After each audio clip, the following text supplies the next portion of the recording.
There was a time when Chelsea Football Club was just another name in English football. A team with history, yes, but not greatness. No one feared Stamford Bridge. No one expected blue ribbons on European trophies. But then, something changed, something that rewrote destiny. This is not just a story about a club. It's a story of ambition, pain, redemption, and becoming. Founded in 1905, Chelsea had the ambition to become a top London side. The location was ideal. The stadium, Stamford Bridge, was iconic even back then, but the results were inconsistent. The first division title came in 1955, their only major league triumph for the entire 20th century. Despite moments of brilliance, Chelsea never cemented their place among England's elite. Through the 70s and 80s, the club battled not just opponents but bankruptcy. Stadium repairs drained finances, mismanagement became the norm, and though they had passionate fans, the trophy cabinet gathered more dust than silverware. Players like Peter Osgood and Ron Harris gave the fans hope, but it was never sustained.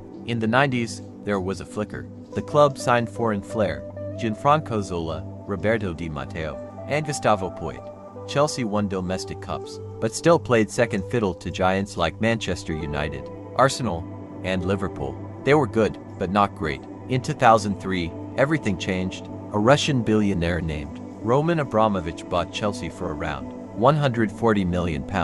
At first, it felt surreal. English football had never seen money like this. Overnight, Chelsea became the richest club in the world. But it wasn't just money that transformed Chelsea. It was vision. Abramovich demanded excellence. He wanted European glory. And he wasn't afraid to invest. Within weeks, Chelsea signed Claude Makélélé, Hernan Crespo, Joe Cole, and Arjen Robben. Soon after came Didier Drogba, Petr Cech, and Ricardo Carvalho. Suddenly, Chelsea weren't just participating, they were threatening the crown. And in 2004, a manager arrived who would define an era, Jose Mourinho. Mourinho called himself the special one, and he backed it up with a mixture of tactical brilliance and raw charisma.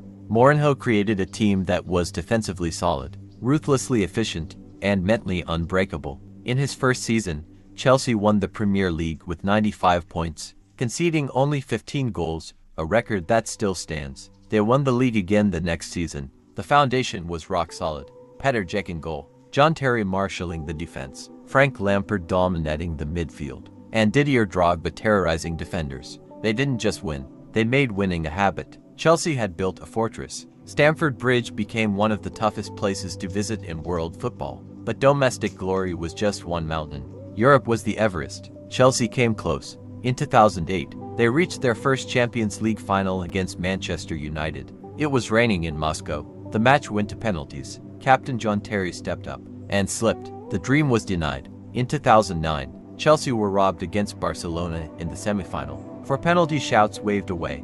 Anger, pain, injustice. These wounds didn't weaken Chelsea, they hardened them.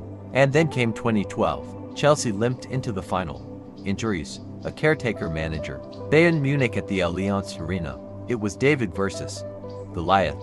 And yet, Chelsea held on. In the 88th minute, Drogba rose like a warrior and equalized with a bullet header. The match went to penalties. And when Drogba scored the final spot kick, Chelsea had done it. Champions of Europe. It was not just a win. It was redemption. Relief. A release of every pain since 2008. That night in Munich echoed across continents. Chelsea's fanbase exploded. In Africa, Asia, the Middle East, and America, kids fell in love with the blue shirts. The club embraced this global attention. Pre-season tours spanned continents. Social media skyrocketed. Chelsea wasn't just a London club anymore. It became a global brand. In Lagos, Nairobi, Mumbai, and Bangkok, blue flags flew. Songs were sung. Dreams were born. Behind every trophy were warriors. Frank Lampard, the engine, the brains, the goal scorer. John Terry, the leader, the Lionheart. Didier Drogba, the clutch king, the warrior who carried hopes. Petr Cech, the guardian angel in gloves. Then came Eden Hazard, the magician.